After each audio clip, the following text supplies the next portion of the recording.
You know what it is, the big 702. You know what it is, the big homie. High hood. And I wish I would. How y'all doing today? You know what it is. This is a protective custody moment. I told you I was going to bring this. Now, excuse me, I went a little bit too hard on the weights and my back a little hurt. So if I grunt, it's because I went a little bit too hard. You know what I mean? Y'all, I'm not a spring chicken no more, man.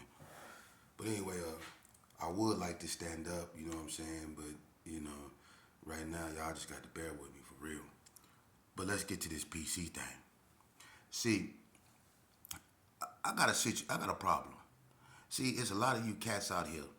You tough, right? But, when I take a real hard look at it, I pull my file cabinet open, my mental one, and I go through these tough guy files. What do we have here? And when I looked in a lot of y'all files, of course I always knew, but it's you that forgot. A lot of y'all was on protective custody. Now, for those that never been to prison, or those that's in that line of going to prison, let me educate you on the different forms of isolation that awaits you, okay? Not to be fooled by nobody. The first one you have is called, these are when you get locked down in any form, way, fashion in prison, okay? You have, like if you get in trouble and you go to disciplinary and they give you hold time, you have what is known as disciplinary detention. That's when they take all your appliances, all your free clothes that you got off the packages or whatever, your good shoes, and they leave you basically with state clothes, the Bible, and your toothpaste. You get 5 to 15 days of DD. It's called disciplinary detention. Okay? Then you got what is known as administrative segregation. Okay? Administrative segregation is when you on investigation, right? Or you done got popped in the visiting room trying to smuggle in some dope, or you've been messing with a staff member, and the administration lock you up. That's called ADSEG, administrative segregation. All right. Then you got disciplinary segregation. Disciplinary segregation is when you go to prison. When you go to disciplinary and you get, like, say for instance, if I stab somebody and I go to disciplinary and they give me 3 years in a hole, or 18 months in a hole, or 6 months in a hole, that's disciplinary detention because I got it from disciplinary. It's disciplinary segregation, not detention. Not to get those two misconstrued. You have disciplinary detention, then you have disciplinary segregation. Okay? Disciplinary detention, you can only get 15 days of that. That's when they strip you of all your clothes and stuff. Disciplinary segregation, they can give you up to 5 years and more. Okay? Then you have ADSEG, administrative segregation. And that's when the administration lock you up for various reasons. Okay? And then you have none other than the infamous protective custody. And that's when you PC up. That's when you either go up there and tell them people you fear for your life is in immediate danger, somebody's trying to rape you, recruit you, rob you, or whatever, extort you, and they lock you up and put you somewhere where can't even the COs mess with you. That's PC. The only other status than that is HRP. And HRP is high risk prisoner. That's when they put you on that dog chain and put you in a shock vest. That's what people like Timothy McVeigh and at one point that boy Terrell Young and Tiny and Scarface and all them 4 youngsters that committed that crime and executed them 4 white boys. and they only got like $300 in a PlayStation or something. But they had like if you a horrible inmate, you on HRP. That's like being in the shoe program in California, basically. Now, when you dealing with PC, some of the listen PC. A lot of times people get it misconstrued because just because you go to PC, that don't mean you weak. Okay.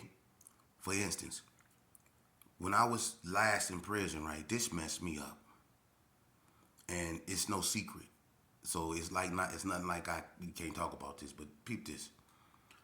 I'm in the fish tank, right, and I'm in the fish tank with Trent from ABM and Brian McElmo and a few more people. But that's who I used to talk to a lot through the doors. And Brian McElmo say, "Hey, sheepdog." I say, "What's up?" He said, "Hey, just guess who just came to my window?" I say, "Who?" He say, "Lonzo." I say, "What Lonzo?" He say, "Incredible Blue." I said that right. He said, "Man, I'm gonna holler at you. I'm gonna send you a kite." All right, so listen, about, later on that night, he shot me a kite. And he said that in the kite, Lonzo was on PC. Not Incredible Blue, not Lonzo Woods. He was like, man, he came to my window, and then Trent verified it. So one day, me and Trent, we was going to either the mosque or somewhere, and they had the PCs out on the yard, so they had to make them like get away from us. And Lonzo was out there, and he basically, I talked to Lonzo. He said that something about Eddie Hector was his partner, and F everybody. He don't care how who feel, and it was what it was with him. He said that was his partner. I don't know nothing about that. I'm not getting into that, but you will see some of the most ferocious dude on protective custody, and it don't be because somebody PC'd him up. Paps. Remember how you lied and said you started GQs and all that? When we know you didn't. You ain't never started nothing. I'm not finna get into no crip handles and who put the handle on y'all GQ thing. That's for y'all to tell. But you didn't start nothing. Carl Wesley started that. But you yourself couldn't walk yards. You remember you came to NNCC up there with me, and you went from NNCC to Warren Springs. You couldn't walk no southern yards. You couldn't walk no southern yards. They was on your helmet about whatever you got on TV and said. So you was on you. And y'all remember the one boy they used to always try to run the Cali car. That boy they called Dread from San Bernardino, the tall light skinned dude with the freckles in his face. Everybody knows Dreddy Dread from California, right? When he first came to prison, did y'all know this? He came to NNCC back in 93, 94. And when he first came to the yard, he got into an altercation with Big Stretch in the kitchen. And it was over a card game. They was in there playing cards. And I don't know what happened, but he ended up choking Stretch out. He choked Big Stretch out. Now, everybody, Gangsta Rob, Tony Pope, Lil Bread, everybody was on the yard when that happened. Bad Bomber, Frog Whack, all of them was on the yard. And when Dreddy Dread choked out Lil Stretch, we had to go see him. And we put them all in. But it was another, because we had a big car. It was another side of the car that wanted some of them. So they went in there and they whooped him. So he in there just looking horrible. So they still felt that wasn't enough. They was going to get him a third time. When they went up in there, Dreddy Dread had his tub in the front of the bubble with knots sticking out his fro, and he PC'd up in our face. So you youngsters that's out here and y'all think y'all tough and think that I wish a motherfucker, dude. Some of the most ferocious dude that you wouldn't believe was on PC. Gangsta Rob, and I hate to say this, but this is a true story. Gangsta Rob had Bankroll Bob on PC for 5 years. He had Bankroll Bob on PC for 5 years. Gangsta Rob did. Gangsta robbed PC Big C from California. They whooped Big C when the weight pile was up under the gym at Indian Springs. Remember where Yard Labor was under the gym? The weight pile used to be over there. Big C from California, Christian Craig, they got him on the weight pile and they PC'd him up. You know? And let's not get to talking about how many people I didn't PC'd up. Like Lil G. Lil G decided, well, I made him do it. I ain't gonna lie. I made him go get the boy from BTD, Lil Frank Nitty. I made him go get his girly books and sell them. And went and bought me some weed. And I had been making Lil G go steal stuff and I go buy weed with it. I know I was foul for that, man. But Lil G was a weenie, man. And it only proved my point the way he went out. Now, when we took the books, the boy went and got Donald Ray Page. And Donald Ray Page told Lil G, you better get them books. And Lil G was like, what I'm going to do, big homie? I'm like, I don't know. I'm acting like I ain't got nothing to do with it when I was behind all of it. So then Donald Ray Page came down there and said, you got them books? He was like, no, Donald Ray Page hit him in his mouth. So Donald Ray Page started smashing him. I ain't gonna lie. And I know y'all gonna hate me for this, but I joined in. Like I ain't had nothing to do with it. We beat the brakes off Lil G, right? And he couldn't go to dinner that night. We left him in the room, lumped up. So something was wrong with his jaw, you know. And I told Lil G in the room, like, I jumped in it because I don't like the way you let Donald Ray hit you in your mouth and you wasn't fighting back. I just had to come up with an excuse. So while we talking, his jaw is like poked out, and he just was looking so pitiful. I stole on him, and I ended up breaking his nose, and you know we had blood everywhere. We cleaned the blood. I guess he said he couldn't take no more abuse. And the next morning, all I remember is after breakfast, they locked the yard down, made me come out the room, handcuffed me, had me against the wall, and they took Lil G out the room, and they PC'd Lil G up, and Lil G didn't have me on his enemy list ever since then. He grew dreadlocks, started calling himself LA and all that old stuff. He PC'd up. You know, cold episode, that man. You know, and I'm gonna tell you something, man. I PC'd a whole bunch of people up. You know, a whole bunch of people had to go. You know, mostly all my cellies that I was with, I PC'd up. You know what I mean? And I didn't watch whole cars get PC'd up. I remember when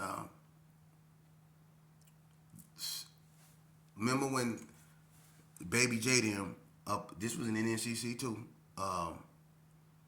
When Baby J and remember Baby J from Reno, he called himself trying to run a blood car up there, and remember they surrounded the 60s on the phones, and they basically tried to press Mad Meech them. It was Mad Meech, Mo D, Chucko, Lil Roro, Said Mac. I think Romeo was on the yard, and a few more. It was about 12 60s, and man, about 50 bloods surrounded them boys, man. And I basically I guess they was calling themselves trying to roll up the 6-0s, and they must didn't do their homework on Mad Meech, because you know Mad Meech told them that nigga, this criminalistics, nigga, and Rich Rollin', and was tripping. You know, Meech got a loud ass voice, and I don't know who they thought he was, and Meech went to Gangsta and told Gangsta straight up, hey, just don't let them hurt my homies, man. I'm finna go out here and handle my business, because that nigga Baby J, he got me fucked up. I'm finna go handle my business, but just don't let them hurt my homeboys. You know what I mean? And Gangsta was like, man, hold on, man. That nigga up out of Reno anyway. You ain't got to go. And Gangsta went out there and called. Remember Gangsta went out there and called Baby J all them BITCHs, woo woo. And then Lil Black, that was Jody Mack them people. Remember Black? Stole on the boy Rob from Reno. That was behind the 60s. But when it came to that, it was Vegas, you know? And so we started rolling up the Reno boys.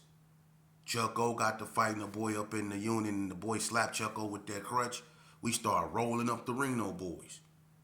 You know what I mean? Remember the boy Gangster? from East Coast came to the yard from NSP because when we was rolling up the Reno boys and we was rolling up the Cali boys, they was sitting on the NSP. They formed a cow over there. So they was so deep at NSP at one point, the Vegas people that they was sitting over there, they was rolling up the Vegas boys because they something black over there. They split Blackhead wide open and PC Black up. He was in the shower with a beanie on. I said, man, what's up with your hair? Man, listen. He took that beanie off. He has, you know how the footballs look, the stitch in the football. He had one of them sideways in his head, man. A stitch looked like one of them football stitches in his mouth. And they opened him up with one of them toilet bowl brushes, them big, thick brown toilet. They bust his head wide open, and they PC'd him up. So that PC thing, it goes both ways. It's nothing to play with, man. I'm serious. It's nothing to play with, man. It's been a lot of people. Look.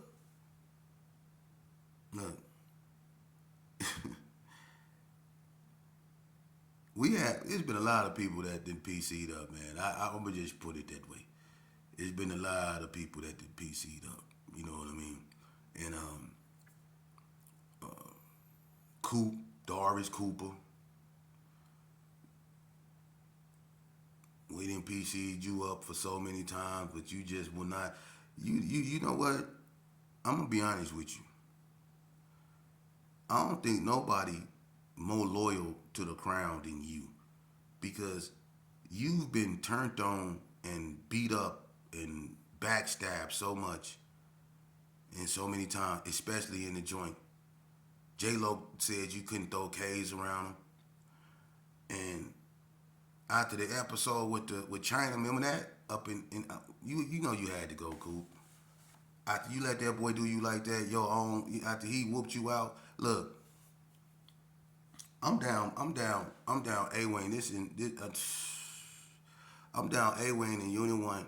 I stay down there with Twin from West Coast Bloods. This also, this in 2009, 2010. Me, Donald Ray Page, Lace from West Coast Blood, Big Steve from 50s, a few more people, Coop, all us stayed in Union 1.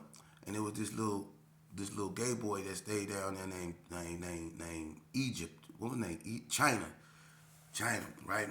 This dude here used to walk around with shades on because he had, like, something was wrong with his eyes, man, bad. Like, and he wasn't, but him and Coop was partners.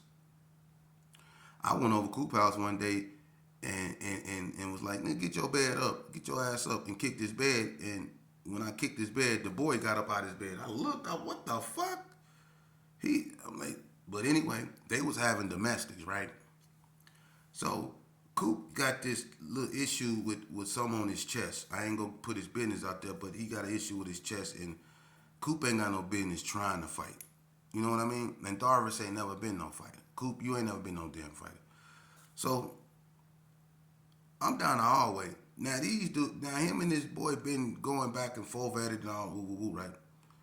So me and Twin, we chopping it up. You know what I'm saying? We just chopping it up. We stayed down the same wing. He stayed in the dorm with Bobby Hutchison from Chicago, and I stayed in the first dorm, and Donna Ray stayed in the middle. So me and Twin, we chopping it up. Next thing I know, the little gay boy walk up. He says, excuse me, sheepdog, no disrespect, but you need to go get your homeboy. I told him to leave me alone. I don't want to have nothing to do with him. And I'm looking at this dude like, why are you even talking to me, boy? You know who I am? But he telling me like, you need to go get your homeboy, right? And so, who was that? It was Bruno, the white boy Bruno, say, hey, sheep. And the white boy Bruno was doing this, like, come in, right? So I go around the rotunda. I go down to the wing. He like, hey, I think your homeboy is knocked out down there, Holmes. What you mean my homeboy knocked out? I go down the hallway. Coop is asleep in the hallway. And look, he got a cane. He had a cane, but it was chrome. Coop was asleep in the hallway right next to his cane, knocked out. The boy didn't beat Coop and stump Coop out. Coop was out. And that's what he was telling me to go get my. So I go around the corner. I look over, Coop. I slap him. Get your motherfucking name.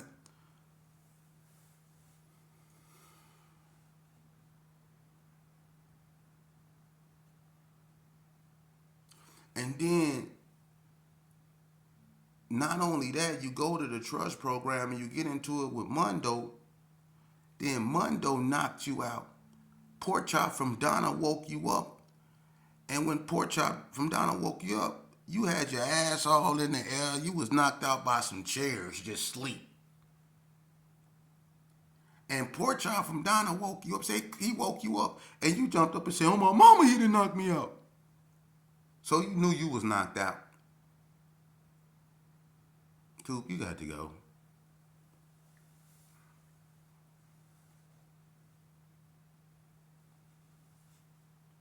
Dude, you got knocked out and jumped up and said, "Oh my mama, he didn't knock me out." Come on, man. Come on, dude. Come on, dude. But like I said, it was a whole bunch of PCing, and dudes used to PC up behind other boys, you know what I mean? Ain't no need to get into all that. But, this part one of that, because it gets real deep and it's bad. I'm introducing you to this because dudes act like it don't exist. PC, oh yeah. See, a lot of dudes think they tough. Like, I'm going to give you another one. Y'all remember when Cornbread got shot up by the Valley Views in the little arms? All right. When that happened, Lil Bread took that, personal. And we all was up north when that happened. And Big Looney from Valley View was at NSP. Matter of fact, Big Looney and Gus was cellies at NSP. Big Looney from Valley View, rest in peace. But they sent Big Looney to NNCC. And Big Looney was scheduled to hit the yard. And we walked around the track. Big Looney somehow had purple chucks, a purple rag. He had all this. I don't know how he got it, but he had it. He had purple chucks, purple rag, all that. So we walk around the track, and Lil Bread see him. And Lil Bread was like, "Hey, where you from?" Like, VVG. He was like, "Yeah. When you coming to the yard?" He was like, "I don't know." He was like, "Yeah, hurry up." And Lil Bread gave him like a sarcastic laugh, like, "Yeah, hurry up." And Big Looney PC'd up. I'm keeping it 100 on my dead dad. Big Looney PC'd up. Big Looney would not hit the yard. Just like when the situation with Dan Loke from Donna happened. And see, Dan Loke, he threw some water, some hot boiling water on K Loco them the night before the incident with him happened. He threw some hot water on them bloods. So the next morning they gathered up, and the boy Nitty, I think Nitty from either West Coast or the hood, but Frank Nitty, remember Nitty taped them knives to his hands? And they cornered Dan Loke. And Dan Loke went and got the 60s. But I'm going to be honest with you. At this point, the 60s was basically really the only real, Crip cow in that yard. Because when I got stabbed, they basically cleared the yard of Crips. You know what I'm saying? I'm keeping it real. Ask anybody. But the 60s and a few Norths was there. But, it wasn't no big Crip present. So when he went and got the 60s, it wasn't really nothing they could do. It was too many bloods. And they wanted Dan Loke. And they stabbed Dan Loke. They cornered him. And Don Juan, his brother Donald, was right there. He can verify everything I'm saying. Because Dan Loke was calling for Don Juan. But it was nothing he can do, man. It was 1,000 bloods right there. and they stabbed Dan Loke in the stomach. And the police started trying to really kill Frank Nitti. They was really aiming and shooting at Nitti, and cause Nitti couldn't drop them knives because they was taped to his hands, and it was Weaver, a CO Weaver, that tackled Nitti. But they was putting that rifle on Nitti. They were trying to really kill Nitti, but he stabbed Dan Loke in the stomach. Dan Loke PC'd up because they told Dan Loke, "Tell us who stabbed you, or we sending you back to the yard." Dan Loke didn't want to tell. He kept it real. Dan Loke PC'd up. He PC'd up. And I'm going to keep it real. This how I know he PC'd up. Because he kept it real. He didn't tell on Nitti. He told them that I killed this homeboy, and that if he was to be sent back to the yard, it was going to be an issue. So they put me under investigation. And I ain't had nothing to do with that. They put me under investigation. And I stopped Lil Bread from getting Dan Loke. When he hit the yard, I'm like, nah, leave him alone, because me and Dan Loke go way back. Dan Loke the one that came up with the term DSC. Dan Loke, Danny Clark, I grew up with him. He one of the original Donner Street Crips.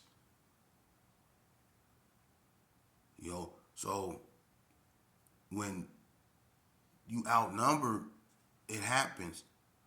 Just like they PC'd up Seaweed, Pookie Red, Burt. They PC'd up the LA boy Big Dan from California. Bust his head wide open on the